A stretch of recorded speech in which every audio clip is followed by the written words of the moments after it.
তো গাইস আজকের ভিডিওতে তোমরা দেখতে চলেছো যে কিভাবে আমাদের শহরে একটা ভুতুড়ে ট্রেন চলে আসে, আর সেই ট্রেন আমাদের শহরে আসার পরেই সবার প্রথম নিরীহ মানুষদের উপরে অ্যাটাক করে, আর তারপর সব বিল্ডিংস গুলো একে একে ভেঙে দিতে থাকে, কারণ এই ট্রেনের ভেতরে লুকিয়ে আছে একটা অভিশপ্ত আত্মা। কিন্তু গাইস এই ভুতুড়ে ট্রেনটা এত কিছু করার পরেও থেমে থাকেনি, সে আমাদের সবার প্রিয় সিনচ্যানকেই খেয়ে ফেলে। কিন্তু আমি কিভাবে চুচু চার্লসের সাহায্য নিয়ে আবার সিনচ্যানকে ফিরিয়ে আনলাম আর এই ভয়ানক ভুতুড়ে ট্রেনটাকে হারিয়ে দিলাম, জানতে হলে ভিডিওটা একদম শুরু থেকে এন্ড পর্যন্ত দেখতে থাকো, নইলে কিন্তু অনেক কিছু মিস করে যাবে। ভাই সাহেব, এই রাতের মধ্যে ঘুম ভাঙিয়ে এখন আমি স্টেশনের মধ্যে ছুটছি, আর ভালো লাগে না এরকম করে। সব হয়েছে এই সিনচ্যানটার জন্য, সেই কবে হয়েছে ভ্যাকেশনে বেরিয়েছে, আজ বাবু আমাদের আবার দেশে ফিরছে ট্রেনে চড়ে, তা আবার কখন? এই রাতের বেলায়। বেটার ছেলেকে বারবার আমি বলেছিলাম যে সিনচ্যান রাতে ট্রেনে উঠিস না, রাতে ট্রেনে উঠিস না, কারণ এখন কিডন্যাপারদের অনেক ভয়। কিন্তু কে কার কথা শোনে ভাই? সিনচ্যান তো আমার একটা কথাও শোনে না, সেই রাতের বেলাতেই ট্রেনে করে বাড়িতে ফিরছে। কি আর করা যাবে ইয়ার, সিনচ্যান আমাদের বাচ্চা এখনো, কিন্তু তাই বলে তো আমি বাচ্চা নই, তাই এখন আমাকে যেতে হচ্ছে স্টেশনে, কারণ স্টেশন থেকে আমাদের বাড়ি পর্যন্ত সিনচ্যানকে আমি একা ছাড়তে পারি না, বিকজ অফ আমাদের শহরে অনেক গ্যাংস্টার আর কিডন্যাপারে ভর্তি। ইয়ার ভাগ্যিস আমি আমার ডিফেন্ডারটা এনেছিলাম, নইলে বাইরে এতটা পরিমাণে শীত পড়েছে যে কিছুক্ষণের মধ্যে গাড়ির ভেতরে থাকার পরেও আমার বডি ঠান্ডা হয়ে গেছে, কারণ কিছুদিনের মধ্যে আমাদের শহরে এতটা পরিমাণে শীত পড়ে গেছে যে এখন আর থাকাই যাচ্ছে না ভাই। তবুও আমি স্যান্ডো গেঞ্জি পরে গাইস বেরিয়ে পড়েছি সিনচ্যানকে আনার জন্য। ওয়েল, তো ফাইনালি আমি স্টেশনের মধ্যে এসে পৌঁছে গেছি, আর আজ তো দেখছি স্টেশন পুরোপুরি ফাঁকা, কোথাও কেউ নেই ভাই, শুধু চারিদিকে শুধু অন্ধকার আর অন্ধকার। স্টেশনের মধ্যে দুটি শুধু লাইট টিম করে জ্বলছে, আদারওয়াইজ আর কাউকে দেখতে পাচ্ছি না। শুধু ওই দিকের প্ল্যাটফর্মে একজন লোক হাঁটাহাঁটি করছে, কিন্তু ওই লোকটাকে দেখে আমার কিছুটা অ্যাবনর্মাল মনে হচ্ছে, কারণ কোনো কারণ ছাড়াই সেই লোকটা আমাদের এই রেল ট্র্যাকের উপরে হাঁটাহাঁটি করছে। কিন্তু এই রেলওয়ে স্টেশনটা আজকে সত্যি একটু অন্যরকম লাগছে, কারণ অন্যান্য সময় যখন এই রেলওয়ে স্টেশনটা এই রাতের বেলায় ফাঁকা থাকে তখন আশেপাশে কুকুর বেড়াল কাকপক্ষী তো থাকেই, কিন্তু আজ সেসব কিচ্ছু দেখা যাচ্ছে না আশেপাশে, পুরো চারিদিকটা শান্ত হয়ে আছে। যাই হোক, একটা কাজ করি, এইভাবে একা একা দাঁড়িয়ে না থেকে লোকটার সাথে কিছু কথা বলার চেষ্টা করি। আরে না ইয়ার ছাড়ো, লোকটাকে আমার কোনো সুবিধার বলে মনে হচ্ছে না। যাই হোক, তো ফাইনালি আমাদের শহরের ট্রেন চলে এসেছে, আর আশা করি এই ট্রেনের মধ্যে আমাদের সিনচ্যান আছে। ওইটা সিনচ্যান, তাড়াতাড়ি বেরিয়ে আয়। জানি না আমাদের সিনচ্যান এখন কোন বগিতে উঠে বসে আছে। যাই হোক ছাড়ো, সে নিশ্চয়ই আমাকে ফাঁকা রেলওয়ে স্টেশনের মধ্যে দেখতে পাবে, তাই একটা কাজ করি, এক জায়গাতেই দাঁড়িয়ে থাকি। আরে ফ্র্যাঙ্কলিন দা, তুমি চলে এসেছো, আমি ভাবছিলাম তো তুমি আসবেই না। আরে সিনচ্যান, তুই এখন এত ছোট বাচ্চা, আমি কি তোকে একা রাতের বেলায় ছাড়তে পারি নাকি? যাই হোক সিনচ্যান, তোর আসতে কোনো অসুবিধা হয়নি তো? আরে না ফ্র্যাঙ্কলিন দা, আমার আসতে তো কোনো অসুবিধা হয়নি, কিন্তু জানো ফ্র্যাঙ্কলিন দা, এই ট্রেনটা না আসার সময় একটা ফাঁকা জায়গায় দাঁড়িয়েছিল, আর কেমন একটা ভয়ানক আওয়াজ আমার কানে ভেসে আসছিল, আমি অনেকটা ভয় খেয়ে গিয়েছিলাম ফ্র্যাঙ্কলিন দা। ও আচ্ছা আচ্ছা, তাহলে এই কারণেই ট্রেনটা আসতে এত লেট করছিল। আরে সিনচ্যান, ভয় খেতে হবে কেন? হতেও তো পারে কোনো জন্তু জানোয়ার ট্রেনের সামনে চলে এসেছিল আর তার সঙ্গে অ্যাক্সিডেন্ট হয়ে গেছে। যাই হোক ছাড়, সেসব কথা বাদ দে, এখন তুই তাড়াতাড়ি বাড়ি চল, এখন আমার শীতে পুরো শরীর কাঁপছে। কিন্তু ফ্র্যাঙ্কলিন দা, তোমার পিছনে এটা আবার কি? আরে কি আর বলবো সিনচ্যান, যখন থেকে আমি স্টেশনে এসেছি না, তখন থেকে এই লোকটা কেমন একটা আতঙ্কিত মুখ নিয়ে পুরো রেলওয়ে স্টেশনটা ঘোরাফেরা করছে। আমি তো ভেবেছিলাম হয়তো ট্রেনে কেউ আসছে আর তার জন্য এই লোকটা অপেক্ষা করছে, কিন্তু এখনো তো দেখছি এই লোকটা এসে একই ভাবে চারিদিকে ঘোরাফেরা করেই চলেছে। আচ্ছা সিনচ্যান, তুই এক কাজ করতে ভাই, তুই এখানে একটু দাঁড়া, আমি লোকটাকে জিজ্ঞাসা করে আসি কোনো প্রবলেম হয়েছে নাকি। আরে ও দাদা, কি হয়েছে? কোনো প্রবলেম হয়েছে নাকি? একা এইভাবে ঘোরাফেরা করছো কেন? পালিয়ে যাও, পালিয়ে যাও, মাস্ত বলে এখান থেকে পালিয়ে যাও, পালিয়ে যাও। আরে ভাই, এই লোকটা তো দেখছি মেন্টাল আছে, কি সব নিজের মধ্যে একা একাই বিড়বিড় করে বকে চলেছে। সিনচ্যান চলো তাড়াতাড়ি এরপর বাড়ি ফিরতে হবে আমাদের, তাড়াতাড়ি গাড়িতে ওঠ সিনচ্যান, শীতে আমার পুরো বডি বরফ হয়ে গেল এরপরে। আর সিনচ্যান, তোকে যে এত করে বলেছিলাম রাতের বেলাতে কোনো ট্রেন ধরবি না, তুই সে আমার কথা শুনলি না, তো এই জন্যই তোকে আমার এত রাগ ধরে।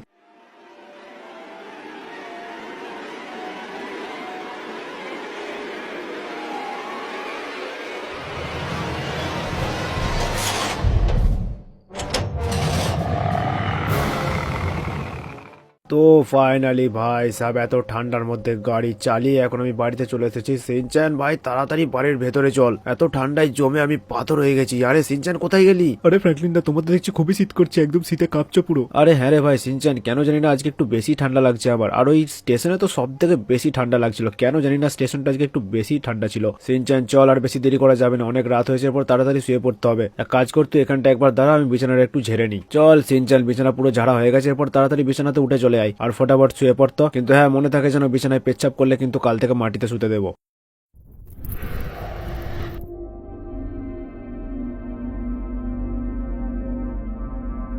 আরে এক সেকেন্ড, এটা আমি কোথায় চলে এলাম ভাই? আর আমার সামনে এত বড় একটা ভয়ানক ট্রেন কোথা থেকে চলে এলো? আর এক সেকেন্ড, এই ট্রেনটা তো দেখছি এরপর একটা ভয়ানক আকারে পরিবর্তন হয়ে গেছে। ভাই কেউ বাঁচাও আমাকে। আরে ও ফ্র্যাঙ্কলিন দা, তাড়াতাড়ি ওঠো। আরে ভাই সাব সিনচ্যান, এখানে আমি কি করে এলাম? আরে ফ্র্যাঙ্কলিন দা, তুমি তোমার বাড়িতে থাকবে না তো কোথায় থাকবে? আর হ্যাঁ, ঘুমের মধ্যে এরকম করে চেঁচাচ্ছিলে কেন? হ্যাঁ, ঘুমের মধ্যে চেঁচাচ্ছিলাম? ও আচ্ছা, তাহলে বুঝতে পেরেছি।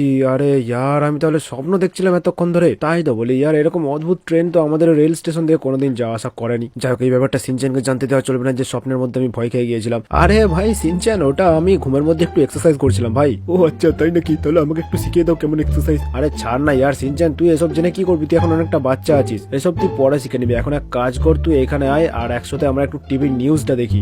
আপনারা সবাই দেখছেন আজকের তাজা নিউজ। আর যেমনটা আপনারা টিভিতে দেখতে পাচ্ছেন, আমাদের শহরে এখন চলছে একটা ভয়ানক ট্রেন, যার সামনে আছে একটা ভয়ানক চোখ। ট্রেনটি সবার প্রথম জুরাসিক পার্ক থেকে এসে আমাদের রেল স্টেশনে হামলা করে, তারপর আমাদের শহরের দিকে এগিয়ে যায় আর সব বিল্ডিংস গুলো একে একে ডিস্ট্রয় করতে থাকে। তাই যদি প্রাণে বাঁচতে হয় তাহলে এখন এই শহর ছেড়ে চলে যান। সিনচ্যান ভাই, তুইও কি এখন সেটাই দেখলি যেটা এখন আমি দেখলাম? আরে হ্যাঁ ফ্র্যাঙ্কলিন দা, এটা তো আমি দেখে একদম শকড হয়ে গেলাম। সেই তোরে ভাই সিনচ্যান, এরকম ভয়ানক ট্রেন তো আগে আমি কোনোদিন দেখিনি। শুধু তাই নয় সিনচ্যান, এই ট্রেনটা কিছুক্ষণ আগে আমার স্বপ্নেও এসেছিল, তাই আমি ভয়ে চিল্লাচ্ছিলাম তখন। তার মানে আমি যেটা দেখেছিলাম সেটা কোনো স্বপ্ন ছিল না, সেটা তখন সত্যি ছিল। কিংবা এমনটাও হতে পারে যে ওই ট্রেনটা আমার স্বপ্নের মধ্যে এসেছিল আমার সাথে কিছু একটা করতে। তাহলে সিনচ্যান, শহরের মানুষ এখন খুবই বিপদে আছে, এই শহরের মানুষগুলোকে এখন আমাদের বাঁচাতে হবে। তাহলে ফ্র্যাঙ্কলিন দা, আমরা এখন কি করতে পারি? সেটাই তো ভাবছি সিনচ্যান, এক কাজ করি, চল আজকে রাতে আমরা দুজন একবার গিয়ে ওই রেল স্টেশনে আগে কনফার্ম হয়ে নিই যে ওই ট্রেনটা আদৌ আমাদের শহরে এসেছে কিনা। আমরা দুজনে দূর থেকে লুকিয়ে লুকিয়ে দেখবো আর ট্রেনটার একটা দুর্বলতা খোঁজার চেষ্টা করব। যখনই আমরা ওই ট্রেনটির কোনো দুর্বলতা খুঁজে পেয়ে যাব, তখনই আমরা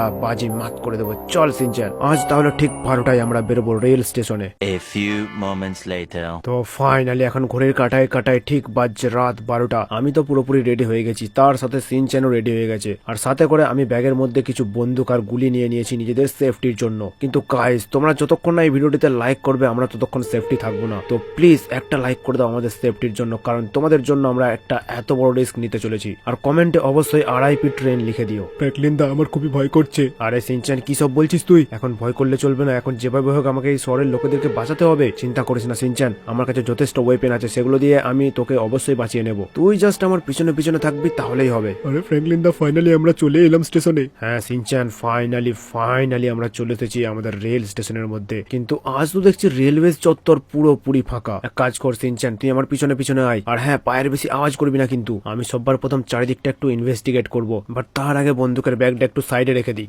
বন্দুকের ব্যাগটা এই জন্য গাড়ির ভেতরে রাখলাম কারণ ইনভেস্টিগেট করার সময় এটা আমার একটু প্রবলেম ক্রিয়েট করতো। সো এখন আমি অনেকটা হালকা ফিল করছি, তাই একটা কাজ করি, তাড়াতাড়ি ইনভেস্টিগেশন শুরু করে দিই। সিনচ্যান দেখ, এখনো পর্যন্ত কিন্তু আমাদের শহরের ট্রেনটা এসে পৌঁছায়নি। আরে হ্যাঁ ফ্র্যাঙ্কলিন দা, এটা বলার কি আছে, সেটা তো আমিও দেখতে পাচ্ছি। কিন্তু সিনচ্যান মনে করে দেখ, কাল আমি তোকে যখন আনতে এসেছিলাম ঠিক এই টাইমে ট্রেনটা এসেছিল, কিন্তু আজ ট্রেনটা আরো লেট করছে। মানে কিছু তো একটা হতে চলেছে সিনচ্যান। একটা কাজ করি, রেলওয়ে ট্র্যাকের উপরে একটু চেক করে দেখতে কিছু পাওয়া যায় নাকি। সিনচ্যান তাড়াতাড়ি আয়, এইখানে দেখ রেলওয়ে ট্র্যাকের উপরে কতটা পরিমাণে রক্ত পড়ে আছে। আরে হ্যাঁ ফ্র্যাঙ্কলিন দা, তাই তো দেখছি। এটা দেখে আমার খুবই ভয় লাগছে। ফ্র্যাঙ্কলিন দা, তাড়াতাড়ি বাড়ি চলো। আরে দাঁড়া সিনচ্যান, বাড়িতে তো যাবো, তার আগে আর একটু ভালো করে ইনভেস্টিগেশন করে নি। কিন্তু এক সেকেন্ড, কিছুক্ষণের মধ্যে রেলওয়ে ট্র্যাকের উপরে দূরে ওটা কি দেখা যাচ্ছে? ও ভাই সাব, সিনচ্যান এটা তো সেই ট্রেনটা রে ভাই। আর এক সেকেন্ড ভাই, এটা কি হচ্ছে? সিনচ্যান দেখ, ট্রেনটা আমাদের দিকে আস্তে আস্তে এগিয়ে আসছে। আর এটা কি ভয়ানক দেখতে লাগছে এই ট্রেনটাকে, এত বড় বড় দাঁত। সিনচ্যান তাড়াতাড়ি আমার পিছনে পিছনে চলাই। ভাই সাব, তার মানে স্বপ্নে আর এই নিউজ চ্যানেলে আমি যেটা দেখেছিলাম তাহলে সেটা মিথ্যা নয়, সত্যি সত্যি আমাদের শহরের রেলওয়ে স্টেশনে একটা ভুতুরে ট্রেন চলে এসেছে। না ভাই, এটাকে ভুতুরে ট্রেন বললে ভুল হবে, এটা দেখছি একটা মনস্টার ট্রেন। ও ভাই সাব, অনেকটাই দূরে চলে এসেছি। কিন্তু এক সেকেন্ড, অনেকক্ষণ থেকে সিনচ্যানের আওয়াজ পাচ্ছি না কেন? আমি দেখি তো। আরে এটা কি? ট্রেনটা তো দেখছি এরপর আমাদের দিকে আগিয়ে আসছে। জানি না এরপর আমাদের সাথে কি হতে চলেছে ভাই। কেন যে রাতের বেলায় আমি এইখানে এলাম? সিনচ্যান ঠিকই বলেছিল, এখানে আমার আসাটা উচিত হয়নি। আর ওয়েট, এটা তো দেখছি সিনচ্যান যে এখন অজ্ঞান হয়ে রাস্তায় পড়ে আছে। আর সেই সিনচ্যানের সামনে চলে এসেছে সেই ভুতুরে ট্রেন। জানি না এখন কি করতে চলেছে সিনচ্যানের সাথে। আর এক সেকেন্ড, এটা কি করছে? ওয়েট ভাই, ভুতুরে ট্রেন এখানে আমাদের সিনচ্যানকে খেয়ে ফেললো, তাও আবার আমার চোখের সামনে। আর আমি সেখানে কিচ্ছু করতে পারলাম না। আর আমাদের সিনচ্যানকে খেয়ে ফেলার সাথে সাথে এখান থেকে উদাও হয়ে যায়। বন্দুকের ব্যাগটাও আমি সেই গাড়িতে ফেলে রেখে এসেছি, আমি কিচ্ছু করতে পারলাম না, সিনচ্যানকে বাঁচাতে পারলাম না গাইজ। আমি মনে হচ্ছে গাইজ তোমরা এখনো অনেক সবাই আছো যারা এই ভিডিওতে একটা করে লাইক করনি। প্লিজ তোমরা একটা লাইক করে দাও যাতে সিনচ্যানকে আমি বাঁচাতে পারি। ভাই সব দৌড়াতে দৌড়াতে আমি পেট্রোল পাম্পে চলে এসেছি আর আমি অনেকটাই হাঁপিয়ে গেছি এখন। যেভাবেই হোক একটা আমাকে উপায় খুঁজে বের করতে হবে সিনচানকে ফিরিয়ে আনার, কিন্তু সেটা কি করে কিচ্ছু আমার মাথায় আসছে না গাইস। আমি কি করব আমি কিচ্ছু বুঝতে পারছি না। আরে ফ্র্যাঙ্কলিন, কি ব্যাপার? এত রাতে পেট্রোল পাম্পের সামনে কি করছিস? আরে এক সেকেন্ড ভাই, এটা তো দেখছি ব্যালোরিনা ক্যাপুচিনা। না না, এটা নর্মাল ব্যালোরিনা ক্যাপুচিনা নয়, এটা তো দেখছি জম্বি ব্যালোরিনা ক্যাপুচিনা। আরে ব্যালোরিনা ক্যাপুচিনা তোকে কি বলবো ইয়ার, কিছুদিন আগে আমাদের শহরে একটা ভুতুরে ট্রেন চলে এসেছে, আজ সেটাকে আমরা দেখার জন্য এসেছিলাম, কিন্তু হঠাৎ করে সেই ভয়ানক ট্রেন আমাদের উপরে অ্যাটাক করে দেয় আর সিনচান সেটা দেখার পর রাস্তার মধ্যে অজ্ঞান হয়ে যায়। ঠিক সেই অবস্থায় ভুতুরে ট্রেনটি সিনচানকে দেখার পরেই তাকে পুরোপুরি খেয়ে ফেলে। তাই এখন এখানে দাঁড়িয়ে দাঁড়িয়ে ভাবছি যে সিনচানকে কিভাবে ফিরিয়ে আনা যায়। শোন ফ্র্যাঙ্কলিন, তোকে একমাত্র একজনই সাহায্য করতে পারে, সেটা হচ্ছে চুচু চার্লস, যে এখন আমাদের জুরাসিক পার্কের মধ্যে আছে। প্রথমে কিন্তু চুচু চার্লস তোকে দেখে রেখে যাবে, কিন্তু তুই আমার নাম নিস, তোকে কিচ্ছু করবে না। তাহলে এখন আমি চলি। ওকে ভাই সাহেব, তো ফাইনালি একটা উপায় পাওয়া গেল সিনচানকে বাঁচানোর, কিন্তু জানি না এটা কাজ করবে কিনা। কিন্তু তবু আমি এক জায়গায় এরকম করে হাতের উপরে হাত রেখে দাঁড়িয়ে থাকতে পারি না, আমাকে কিছু একটা অ্যাকশন নিতেই হবে। তো ব্যালোরিনা ক্যাপুচিনার কথার অনুযায়ী এখন আমি যাচ্ছি জুরাসিক পার্কে, কিন্তু জুরাসিক পার্ক এত বড় একটা জঙ্গল, এত বড় জঙ্গলের মধ্যে আমি চুচু চার্লসকে কোথায় খুঁজবো ভাই? কিন্তু কিছু করার নেই, পুরো জঙ্গলটা আমায় ছানবিন করতে হবে চুচু চার্লসকে খোঁজার জন্য,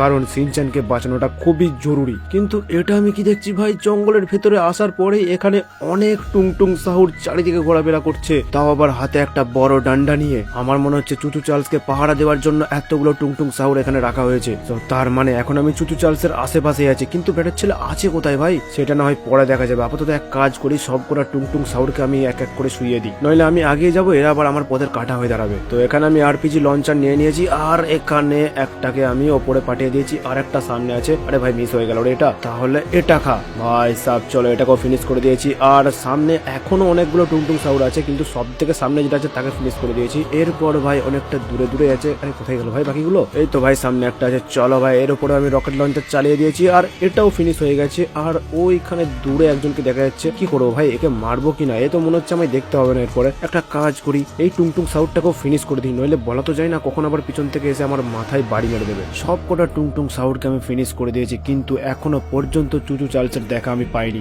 জঙ্গলের অনেকটা গভীরে। এক সেকেন্ড, সামনে এটা কি? অন্ধকারের মধ্যে দূর থেকে খুব একটা ভালো করে বুঝতে পারছি না। একটা কাজ করে এটার কাছে গিয়ে দেখি। ও ভাই সাহেব, চলো ফাইনালি চুচু চার্লসকে আমি খুঁজে পেয়ে গেছি। চলো এরপরে চুচু চার্লসের সাথে কথা বলেই দেখি। আরে আমি এটা কি দেখছি? ফ্র্যাঙ্কলিনের বাচ্চা আমার কাছে, তাও আবার জুরাসিক পার্কের মধ্যে, কিসের জন্য এসেছে? আরে ভাই চুচু চার্লস, তোর কাছে আমি একটা সাহায্যের জন্য এসেছি, প্লিজ আমাকে হেল্পটা তোকে করতেই হবে। ফ্র্যাঙ্কলিন, তুই কি ভুলে গেছিস তোর শহর থেকে তুই কিভাবে আমায় মেরে দূর করে দিয়েছিলি? তারপরেও তোর মনে হয় আমি তোকে সাহায্য করব? আরে ভাই চুচু চার্লস, তুই কি জানিস আমাদের ছোট্ট সিনচেনকে একটা ভয়ানক ট্রেন খেয়ে ফেলেছে? হা হা হা, তাহলে তো অনেক ভালো হয়েছে। তোর ওই 1.5 ফুটিয়া বাচ্চাটা আমায় অনেক জ্বালাচ্ছিল। আরে চুচু চার্লস, আমি বুঝতে পারছি আমার ভুল হয়েছিল। ফ্র্যাঙ্কলিন, তুই তাড়াতাড়ি এখান থেকে চলে যায়, নইলে কিন্তু আমি আর তোকে তোর সিনচেনের কাছেই পাঠিয়ে দেবো। আরে ইয়ার চুচু চার্লস, কিন্তু আমাকে এখানে ব্যালোরিনা ক্যাপুচিনা পাঠিয়েছে। ব্যালোরিনা ক্যাপুচিনা? আরে বেবি, তুমি কি যে করো, তুমি তো দেখছি আমার শত্রুকেও চেনো না। যাই হোক, ঠিক আছে ফ্র্যাঙ্কলিন, তুই আমাকে এক্ষুনি ভুতুরে ট্রেনের কাছে নিয়ে চো, বাকিটা আমি দেখে নিচ্ছি। ভাই সাহেব গাইস, এখানে দেখছি চুচু চার্লস আমার কথায় রাজি হয়ে গেছে। তার মানে এখন আমরা সিনচানকে ফিরিয়ে আনার একটু হলেও আশ্বাস পাচ্ছি। আমিও দেখতে চাই কে সেই ভয়ানক ট্রেন যে আমার থেকেও শক্তিশালী, মেরে একদম ওকে চাটনি বানিয়ে ফেলবো। তো ফাইনালি চুচু চার্লস আমার কথা শুনে নিয়েছে, আর এখন সে এগিয়ে যাচ্ছে আমাদের সব থেকে ভয়ানক ট্রেনের দিকে, যে এখন জুরাসিক পার্কের ভেতর থেকে বেরিয়ে আসছে। আর দেখে মনে হচ্ছে খুবই ভয়ানক একটা ফাইট হতে চলেছে। আর ভাই এক সেকেন্ড, এটা কি হচ্ছে? ও ভাই সাহেব, চুচু চার্লস আর ভুতুরে ট্রেন দুজনেই দুটো রোবটে পরিবর্তন হয়ে গেছে, আর ভয়ানক ফাইট চালু হয়ে গেছে। আর এটা কি হলো ভাই সাহেব, চুচু চার্লস রোবট একটা ঘুষিতেই সেই ভুতুরে ট্রেনের রোবটটাকে এক নিমেষে শেষ করে দিল। একটা কাজ করি তো, একটু কাছে গিয়ে দেখি তো। ও ভাই সাহেব, এখানে দেখছি আমাদের সিনচানও চলে এসেছে।